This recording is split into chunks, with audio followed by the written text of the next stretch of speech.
Hey everybody, welcome to the ReCoop and an Algonauts collaboration. I'm here with Andrew and Abdul from Algo Oracle. What's up, guys? How you doing? Hey Cooper, how's it going? Good. Hey Coop, thanks for having us on again. Yeah, man, it's been a while, Andrew. Everything good over there in Algonauts land? Yep, it's going good. You know, we're keep on chugging along here, so That's it. Well, so the star of this show is actually Abdul Osman. You are the creator of Algo Oracle, and I know me and Andrew are super excited to learn more about the project and hear more about you. So I guess maybe we should just kick it off with you letting us know a little bit about yourself, how you came to Algorand and Algo Oracle. Yeah, for sure. Thanks for having me. It's great to be here. I've got a bit of a background in business management and also software engineering, kind of switched between business analysis and software development over the past 8 to 10 years. And so recently been running my own software firm, Gesic, and having that firm allows us the ability to try different products in-house. One of those products was kind of a sports betting decentralized application. So we started building that, but right away we realized, okay, we need an Oracle. And just kind of took us a while to settle on a chain, and it ended up being Algorand was the chain that made the most sense. And so we could either do two things: wait for an Oracle or build one ourselves. So we waited. We waited for a few months, and then once it became clear, there wasn't anything, and we weren't sure what was in the pipeline. We decided, okay, let's build the Oracle first, because that's kind of a roadblock. Wow. So you actually were looking to build a sports betting app, and you ran into the fact that Algorand didn't have a native Oracle. So you're like, okay, we got to build this first before we can do the sports betting. All right. Exactly. So is the sports betting still in the pipeline, by the way? It's still in the pipeline, but that's more later on. I think right now our full focus is the Oracle. And kind of starting out, it was going to be for sports, right? But with oracles, and we can talk definitely a bit more about oracles, and the more honest participants you have on Oracle, the more secure it is. So rather than just build it for sports, we realized the biggest need was actually for DeFi. And if we can build a great one for DeFi, it can scale from there. So we pivoted our focus. Cool.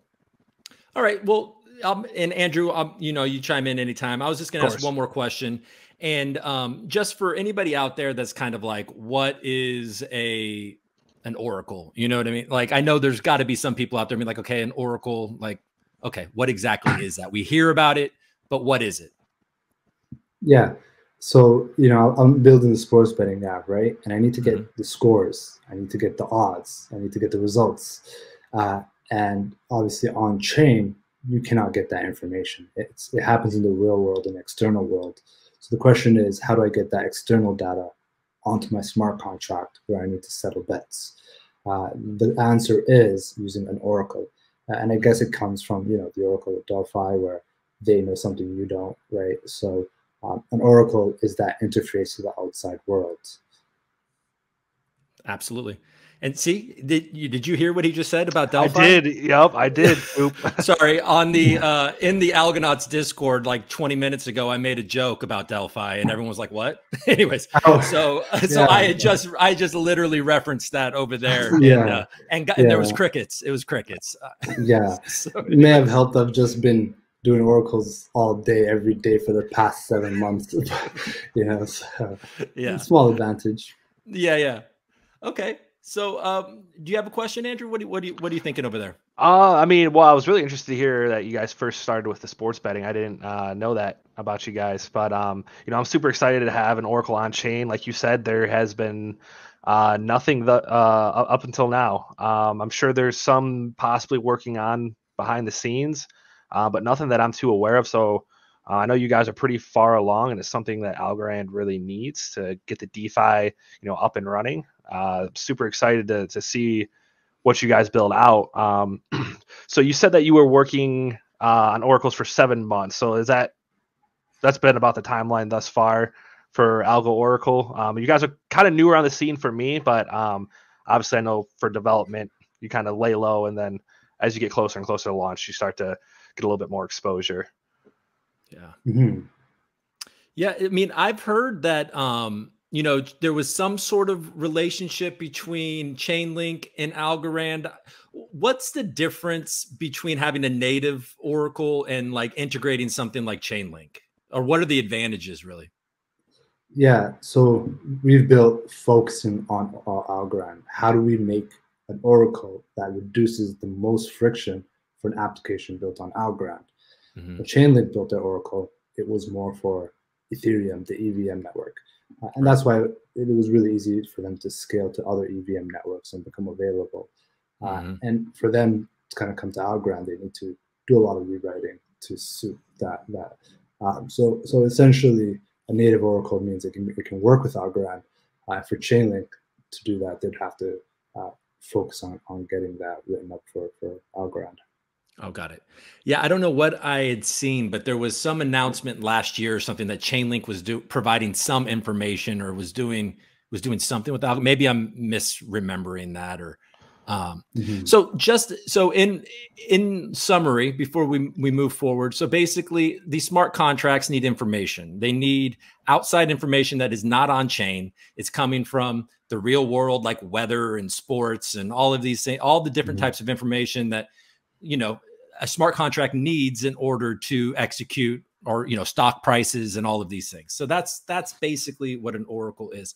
So, okay. So let's get some more details on what Algo Oracle is. So, how far along, you know, you said you've been working on this stuff. So is this coming like early this year, or, you know, how close are we to Algo Oracle? Yeah. The first couple of months were just research. Right, you know, we were more focused on the sports data. Sports data is pretty comprehensive. We created all these data models, and we realized, hey, sports is the most comprehensive. If we figured sports data out, might as well start with much simpler data, right? So that's where the idea came to pivot.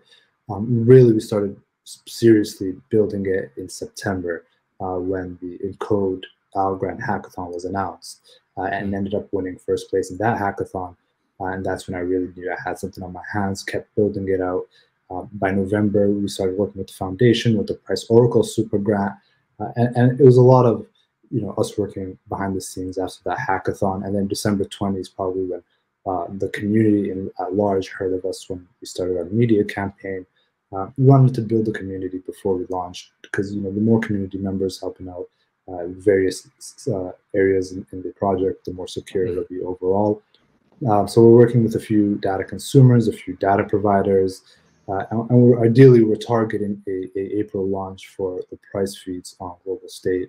And then every few months after that, we're going to be launching new futures for the rest of the year into the next year. And so we're creating an approach where we focus on the most critical needs first, which is cryptocurrency price pairs, and then just following it up with scaling from there on to other types of data.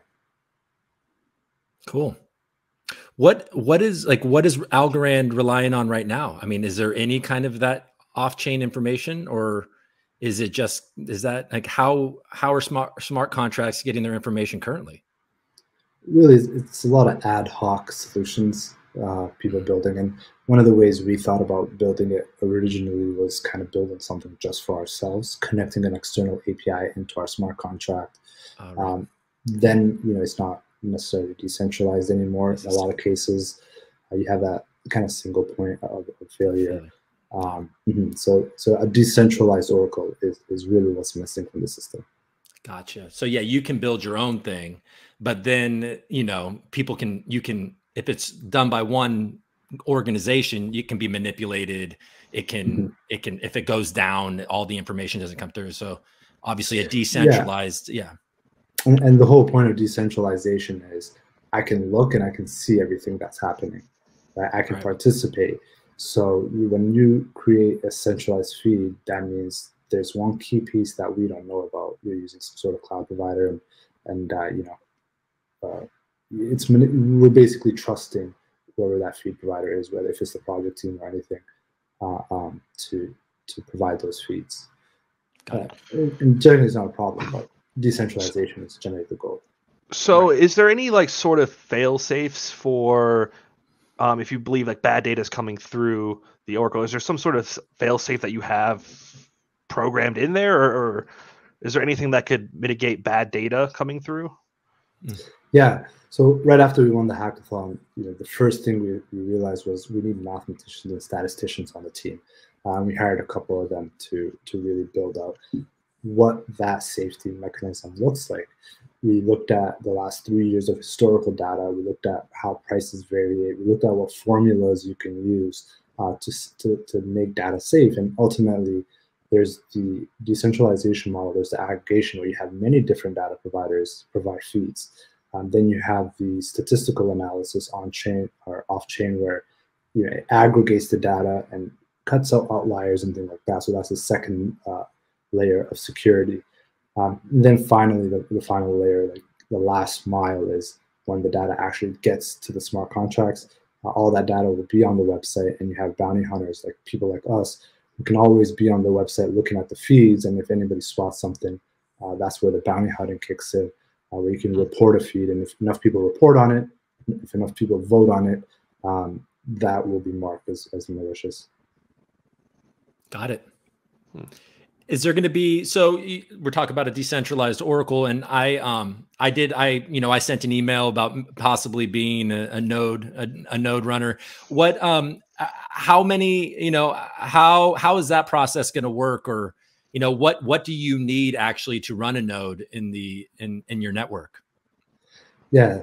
Thanks for sending the email, Cooper. and we were absolutely overwhelmed by the number of responses we got, and we really tried to reach out to as many people as we could. And I know there's a lot of people we're still reaching out to over the next few weeks.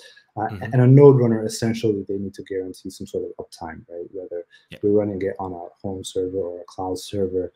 And ultimately, what they do is they participate in a kind of consensus mechanism. And it's kind of, if you think of how Algorand works, right? There's all these operators, and they get information. So think of it as a block, where in Algorand they're doing consensus on blocks, but here they're doing consensus on blocks of specific data. Eventually, all these node runners gossip among themselves. One node is proposed as the one to propose the data. Then you have a few other nodes voting on that data. Then you have a few more nodes certifying that data, and then that data gets written to the blockchain. So that security mechanism is to prevent any specific node from having too much power to corrupt. So that takes away the power from the nodes itself. But that's ultimately the nodes. They participate in the aggregation and the consensus to get the data from the feed to the smart contracts. Got it. And how go ahead. Oh, I was going to say, so the more nodes, the better. Obviously, I know it's kind of the same with how Algorand functions. Do you guys have like a target range? Like, is there a certain threshold you want to meet? No, that's a great question. We looked at, a few thousand would probably be a good number. And we did, our performance metrics on what happens when you have a few thousand. We looked at what happens if you try to do a denial of service attacks, and we really studied all the different ways of having a large number of nodes efficiently contribute data every, depending on the type of feed, every 15 to 20 seconds or however long that data needs to be on chain. Yeah.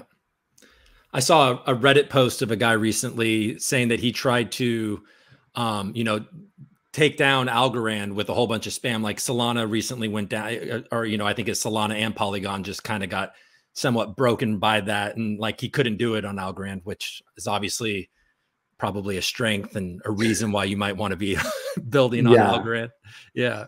And not to get too technical here, but it's permission, right? You have to actually pay a stake to become a node runner. So to even think about doing a denial of service, you have to pay more than half the node runners. And if you have 4,000 and maybe like it's a couple thousand to run a node, you can do the math there. Yeah, it's not going to be worth it. Yeah. How powerful of a computer do you need to run a node for Algo Oracle? Is it? We don't expect it to be that. You're calling a few API endpoints. You're sending messages across a network, and you're just running some small verification. So it's going to be. You could probably do it on a home computer if you really wanted to, and you have that kind of uptime, a Mac Mini or something. Yeah, that's what I got. All right. All set up, Coop. I'm all set. I'm ready. I'm ready to go. Yeah. Or not, whatever, you know. Cool. So is there a native token to Algo Oracle? Is there going to be, you know, like a link? Agora token. That's what the plan is to call it, Agora. And yeah, it's, you know, we looked at ways of trying to use Algo to reduce friction, and we realized, you know, once you get to a certain point in an Oracle system, again, like you mentioned earlier, Andrew, the more people, the more honest people using the system, the more secure it is. And to get that initial traction, it was really important to use a specific token for the network to reward early adopters onto the system, to provide that initial, you know, kind of amount of people who can participate honestly and get rewarded for that early participation. And then once the network is secure, it'll run itself over the long term. Oh, sweet. And will that so will you earn the, you know, the token for running a node, or I mean, how will the token play into the network? Yeah, so for running the nodes, you get participation rewards every time you do an action, and eventually everybody in the node participates in some form in the group of nodes, right? Either you're a proposer, you're a voter, or you're a certifier, and every time we're working out the specific numbers of rewards based on we're trying to forecast how many applications are going to use us, how many data providers are going to be there, and basically a lot of those rewards. Some of those rewards will come from the fees that are paid. A small percentage will go to the node runners, and some of that will be kind of tokens kind of set aside for incentivizing stakeholders. So the idea is all of the dApps that integrate with Algo Oracle are going to have to pay fees for the information that they're getting from the Oracle. Yeah. Most of the apps they'll pay some sort of form subscription payments, most likely to get you know institutional grade data onto their smart contracts. Sweet. What are you thinking there, Andrew? So just thinking of the data. So I know I saw you guys partner with I think it's pronounced Keiko. Is that Keiko? Okay. Which is, you know, super exciting. I know they're, you know, one of the largest for sure. Do you have any plans for, you know, expanding that outward? Are there any other partnerships that you might be looking at, both in the, you know, for data as well as, you know, possibly partners within the Algorand ecosystem? Yeah, so, you know, data consumers and data providers are really, that's who we're providing this infrastructure for. So it was really important for us to have those conversations with each one. And a lot of the conversations we had with the initial data providers gave us ideas of what they want to see. A lot of the conversations we had with the applications going to be using these gave us ideas of what they wanted to see. And we're really making sure we build a robust system for all of them. And yeah, we've spoken to you about, I think, 4 or 5 data providers. A few of them have committed, and we have a couple more in the pipeline. So it's really kind of taken off, and I think having one major announcement really helped drive more demand. And we're also working with a few consumers of the application, and we're hoping to announce a lot more partnerships in the coming couple of months. Exciting. Awesome. I'm looking forward to seeing what you guys put out for sure. Thank you. Yeah. That's what I wanted to ask. So about your team, how big is your team? Yeah, we got as big as 13 at one point. We grew quite rapidly. I think now we're about 8 or 9. So our team is quite sizable, and there's been a lot of people very passionate about what we're doing. Yeah, I mean, I've noticed, and there's a huge need for it, which you saw because you wanted to build something that needed it. And you're like, I mean, I think that's so cool when you hear about, okay, I want to build something, but I need this. And then, so you're like, okay, well, I'll build that. Like, I mean, it's impressive to me that, you know, do you even have the skill set to be able to just adjust like that and just start to do it? Right. Because, you know, but that's cool. So thank you. Yeah. You're welcome. So when we're talking about, you know, the token, and just to go back to the token real fast. So obviously node runners can earn the token from fees and, you know, what we discussed, but as an investor or somebody that believes in the project, is that going to be, you know, how are people going to get their hands on the token? I'm sure everybody, a lot of the guys, especially in the Algonauts, you know, a lot of these guys are going to, okay, how do I invest in this? Because clearly I think we're all excited about it because it's the only one and it's probably going to be very popular.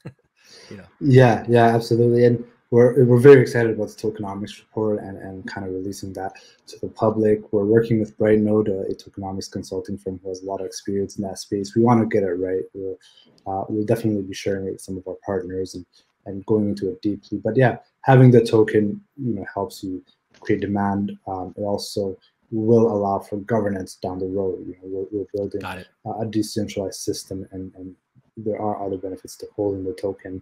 So yeah, it's going to be exciting. We're hoping to announce our report over the next couple of weeks, 2 to 3 weeks. And so that's kind of the timeline we're working with. But we want it to be safe. We wanted to, you know, get things right, especially when it comes to tokenomics, because that's going to be really how the system is secured, is through financial incentives and penalties.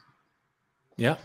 Nailing down the tokenomics can make or break a project for sure. I know I've seen projects come on Algorand with, you know, seems like they might have done the tokenomics after they launched. And then the ones that, you know, really take their time and put something in place. I know the community appreciates it. And obviously the investors as well. So I'm excited to see what they put out. I know Brightnode is, you know, pretty well known for doing their tokenomics. So I expect them to put something pretty good together. Yeah.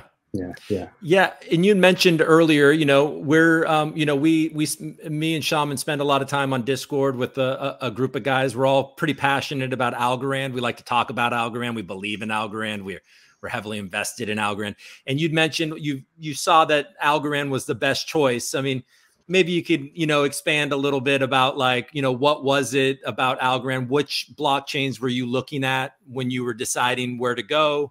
What were you picking between one or the other and decided on Algorand? You know, maybe give us a little bit of, Yeah, we looked at over 20 to 25 different blockchains. Okay, so you know, I mentioned Gesic earlier, we're strategic consulting and software development. And one of the things we do is recommend the best solution to our clients. And so when we were doing that internally, we looked at the best tool for what our use case was. And in this case, it was Algorand. And once I realized all the different blockchains out there, it also became quite apparent that pretty soon there's going to be a time where consumers are all familiar with wallets. We're already over 100 million people have interacted with a wallet now. Eventually, you know, it's past the early adopter stage, right? It's in a couple of years, it's going to reach the maturity phase. And once it's at that phase, you know, it doesn't matter what wallet it is. It's sort of like, you know, it doesn't matter what kind of phone you have, you know how to work it. So once it gets to that phase, people are going to demand speed. They're going to demand cheapness. No one's going to want to pay crazy fees. So I do think already developers, institutional grade developers and institutional grade organizations and even governments are starting to build on Algorand. And now it's just a matter of the consumers getting up to speed on how to use it. So that once that side is complete, I think we're just going to see an explosion in this space. Right. And specifically in Algorand is what you mean? Specifically Algorand, especially on Algorand. We've been seeing a lot of different, you know, a lot of accounts and wallets, you know, there's been like a crazy increase.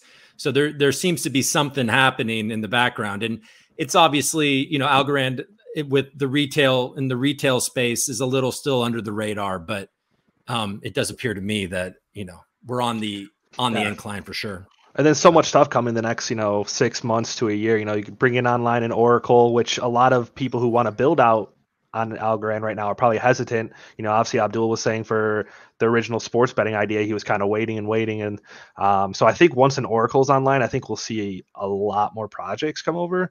But then obviously, you know, the expansion of the DEXs and all the other fun stuff coming on Algorand, it's going to be a crazy year.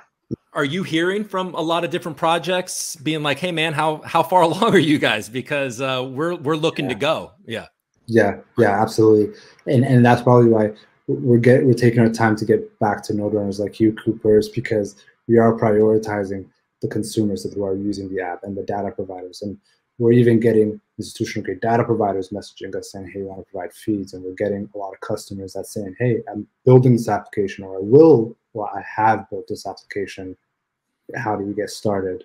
And I think over time, what we're going to start seeing is Algorand working very closely with a lot of developers who are coming into this space, creating feeds for them, and really helping onboard apps to use it. And I do think once we have oracles in the space, that's going to lead to another explosion in the types of applications that are going to be built. And is there a capacity issue? Are you going to be able to onboard as many dApps as wants to integrate with Algo Oracle, or do you know of another Oracle being built in Algorand, or are you really, alone, or is Algo Oracle alone in this right now? Yeah, the Algorand Foundation has announced the Virtus Fund and the Price Oracle Super Grant, and they're really incentivizing developers to build it. So I'm sure there's going to be people building oracles in this space right now, especially with those incentives. And yeah, I think it's going to definitely be needed for sure at this moment. For sure. So is there and then the second part, sorry, I asked like a double, and then the capacity, is there any kind of limitations to the capacity? Is it kind of equivalent to the amount of or is it, Yeah, that's the question I wanted to answer is, so once the feed is built, it doesn't matter how many contracts start using it. Yeah, that's what so it's really by field account. And it's been great. We've been getting a diversity. There's other people who wanted sports feeds. It wasn't just me. We got a lot of people messaging me. We have people who are saying, hey, I have this, inventory warehousing thing, and I want to be able to, it's a single source, but I want my data on there. Can I use Algorand? And we've been getting a lot of really unique use cases, and we've been learning so much about what people want to see. And we're going to be pumping out a lot of articles that kind of, a lot of the research we've been doing are not only just help our space, but will help the Oracle space in general. I think we've done a lot of original research.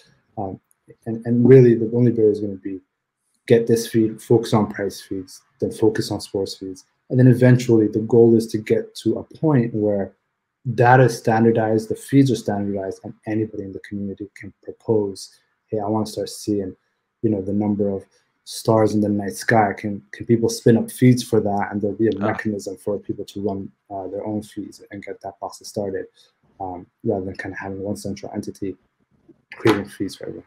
And that would basically be voted upon with the Agora token. Exactly, voted upon.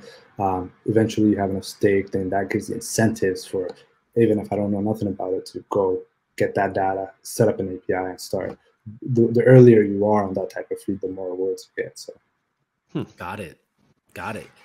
Yeah, I mean, who do you have writing your articles, because they are so clear, and like if anybody's, in my opinion, because I read, there was an article recently about smart contracts, oracles, and I read 2 of them, and then there was another one about all the different oracles and the strengths of some of the more popular ones, and just really obviously you have to be interested in it, but it was really well written and clear. It helped me, Yeah, definitely.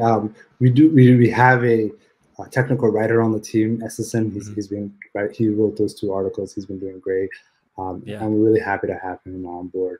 He works closely with our technical teams, learning about that. So we're gonna see, he's also got a technical background, so we're gonna see some technical stuff for the technical people, and some more general stuff that helps go in depth. So once we kind of cover the high level, we'll just start seeing more detailed articles specifically focusing on Oracle domain.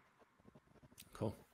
And you said you were based out of Canada. Is your team spread out across the world, or are you guys in the same area? So starts from Vancouver, Canada, Pacific, where you are there, and it ends in Nairobi, Kenya. And we have people all over, whether it's the East Coast, Europe, in the UK, all the way out there. So it's and we even have an individual just joined from Moscow. So nice diversity in thought as well as diversity in skill set. That's so cool. That's what I love about the crypto space is everyone, you know, all these projects, you get everyone from everywhere, you know, a lot of remote work. So, which is awesome to give to someone. But then like you said, the diverse mindsets that you get from, you know, tapping all these different cultures and areas, it leads to a great team. Yeah. And people love the challenge, working on something new. You know, you were doing websites for a while and just get bored of it, but working on blockchain, working on developing unique solutions that really a lot of it hasn't been done before. People are very excited. Developers are very excited to work on that. You know, this might be a bit of a, I don't know if it's a dumb question, but it's something that as we're talking, I'm thinking about, like, so Algorand obviously is built on a blockchain, and an Oracle isn't necessarily a blockchain, but as a decentralized, maybe I'm wrong about that, but a decentralized Oracle is, you know, it's definitely a lot of different computers talking to each other and providing information and I guess fact checking the information. And then that's how you get good information. But it's not like you guys have your own blockchain or it's not built on a blockchain. It's more of a network. Or how does, you know, do you see where I'm kind of headed with this? Like, what is it a DAO or is it a blockchain? Essentially, it's, yeah, that's exactly that would have been the right question. yeah, absolutely. So, you know, it's definitely considered an application rather than a blockchain. Some of the properties of a blockchain include, you know, either visibility or, you know, being able to see what's going on, and on the node is technically off chain. So there are blockchains out there that are, there are oracles out there that are actual blockchains, and then there's Algorand, which it's the same mechanism as a blockchain. It's got the consensus model, and it's very similar to Algorand in that, you know, there's the consensus model, and it does everything the way the Algorand blockchain does it. And that's really where the name Algo Oracle came from. It's using the same technology, we're using the same Libsodium library that they use, the same gossip protocols. So it does the distributed consensus mechanisms, but we're not verifying transactions between people. There's no accounts. I don't have an account. You don't have an account. We're not sending each other anything. We're just verifying the data that has come from the feed provider. So instead of transactions, it's data from the feed providers that we're passing around and verifying. And then we don't store that data in like accounts or anything. We just pass it on to the smart contract. Right.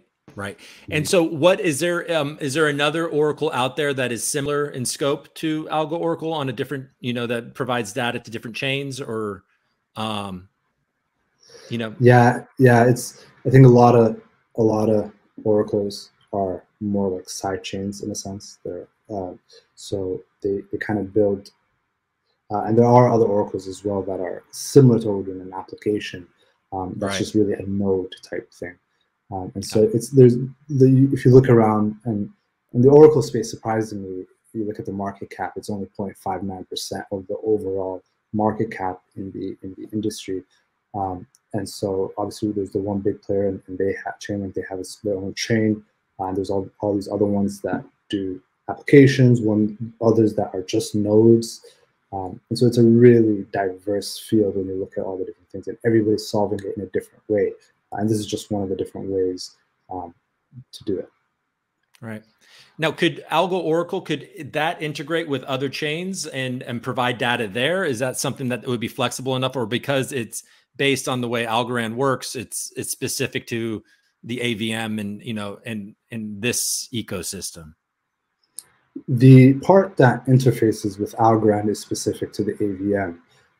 It's really a modular system, so think of it as kind of Lego blocks.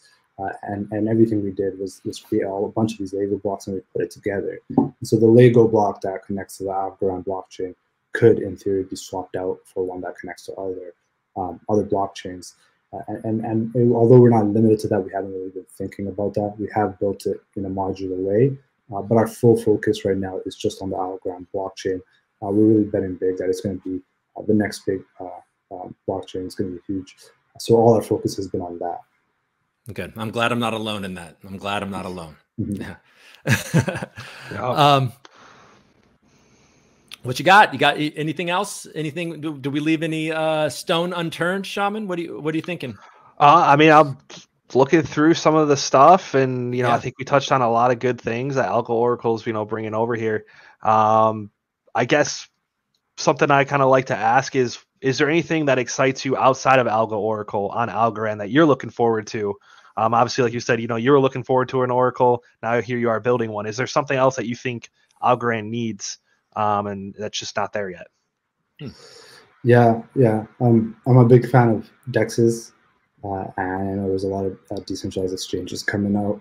I'm a big fan of payment solutions, and I really would love to see a lot more payment and people adopting payments. So I know the Canadian dollar is now QCAD, right? That's on blockchain, and that can be used similar to the Canadian dollar is.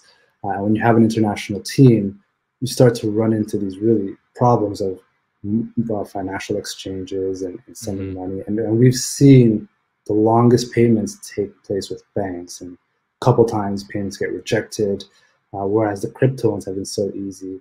And so I'd love to see more stable coins on there. I'd love to see more DEXs where you can swap those. And that's what excites me the most is the DeFi space. You know, lending, things like that are going to be huge too. Well, so then today was a good day with Tiny Man coming back. That was definitely a and nice humble swap right down the humble swap out February. Another big one.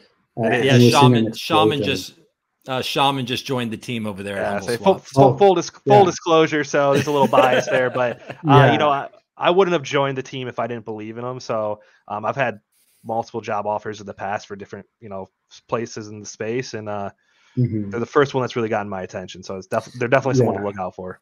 Absolutely, and I know it's built in Reach, and I love what the Reach team is doing. So that's very exciting.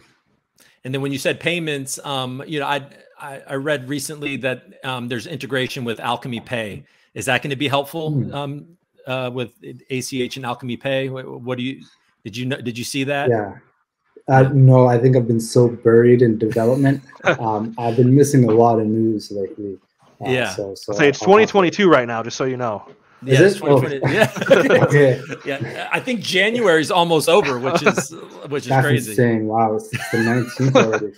Right. I know that's wild. I thought it was still Christmas, but you thought it was still Christmas. You're like, when's New Year's? When's the break coming?